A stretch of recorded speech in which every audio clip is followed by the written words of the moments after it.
Good afternoon, distinguished ladies and gentlemen, Madams and Mr. President, Prime Ministers, Honorable Secretaries General, ladies and gentlemen.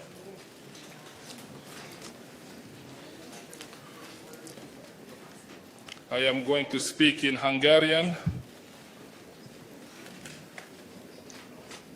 You rarely have the opportunity to hear this language. Only very few people speak it. Pope Francis told me, he said that in heaven, Hungarian is the official language. I asked why. He said it is because it takes an eternity to learn. Ladies and gentlemen, since October 22nd, it is the 5th time that the European political community heads of state and government meeting has been convened. It is an honor for Hungary to continue Mr. Emmanuel Macron's initiative.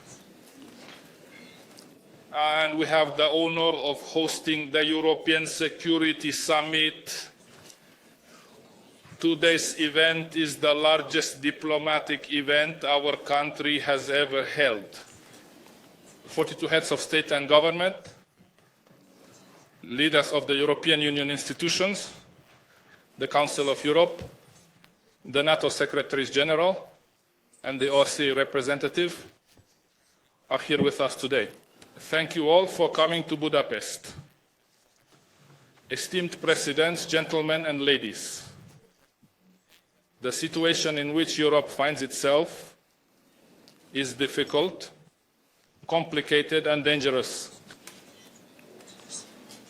The war that Russia launched against Ukraine has been raging for 3 years now. In the aftermath of terrorist acts, the Middle East faces the threat of escalation. Conflicts in North Africa are destabilizing the region.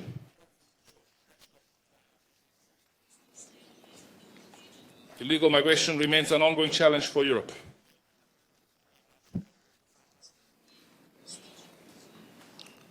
It has reached an unprecedented level. The global economy is once again facing the alarming perspective of bloc formation and fragmentation following the Cold War, and this challenges the foundations of the European model. In other words, Europe's peace, stability and prosperity are under threat. We are meeting today because we believe these dangers and challenges affect us all. The answers we give now can shape Europe's future for decades. We believe that together we can be stronger than individually.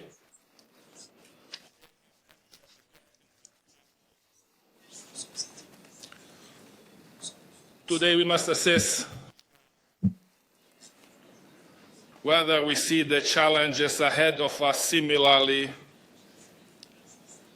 We need to examine whether we are seeking answers in similar directions.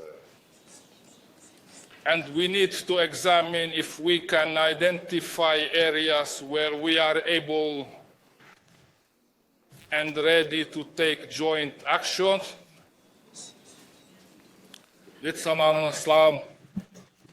At today's plenary session, we will review Europe's security challenges. How can peace be restored in Europe? How can Europe take greater responsibility for its own security and peace in the future? How can Europe more effectively assert its interests? Or how can Europe remain a meaningful player in the negotiations and processes that determine its own destiny?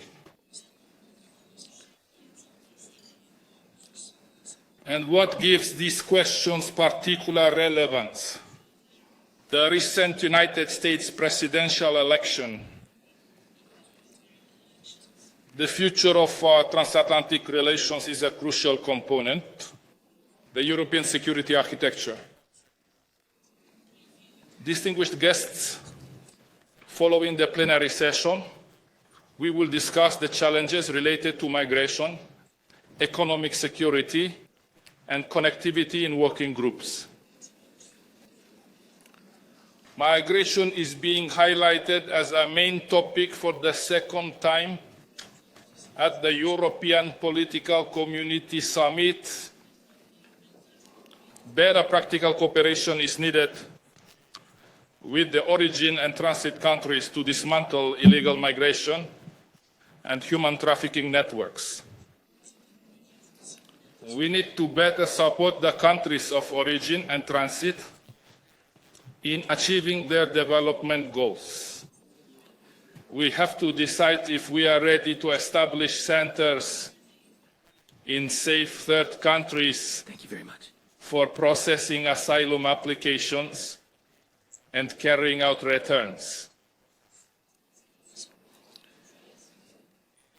I sense a new momentum in Europe in this area. With today's discussion, we might be able to take a step toward tangible results. I thank the Chancellor of Austria and the Prime Minister of the United Kingdom for agreeing to chair this working group. Honourable Presidents and ladies and gentlemen, Europe's prosperity relies on the open and integrated global economy and connectivity. But the COVID pandemic and geopolitical tensions have also proven that an open economy can be a risk and make us vulnerable.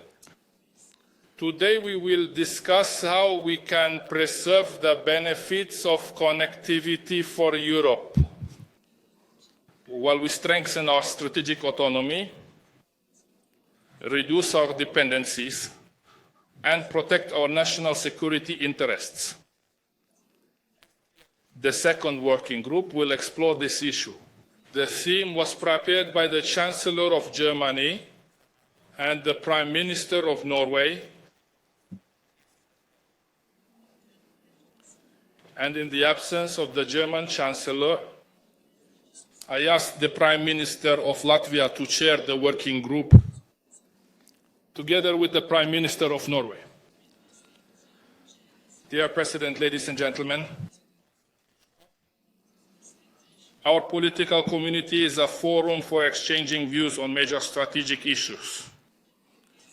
Leaders sit around the table who are united not only by geographical proximity, but also by shared interests and a common responsibility for Europe. With the awareness of this shared responsibility, I wish you all a fruitful discussion.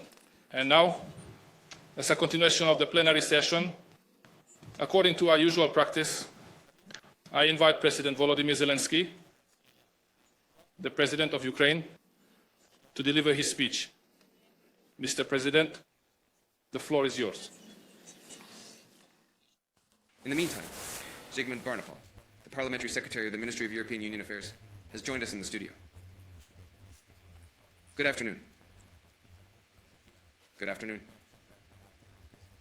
So, in the past few minutes, you could watch the live broadcast of Prime Minister Viktor Orbán's opening speech, for which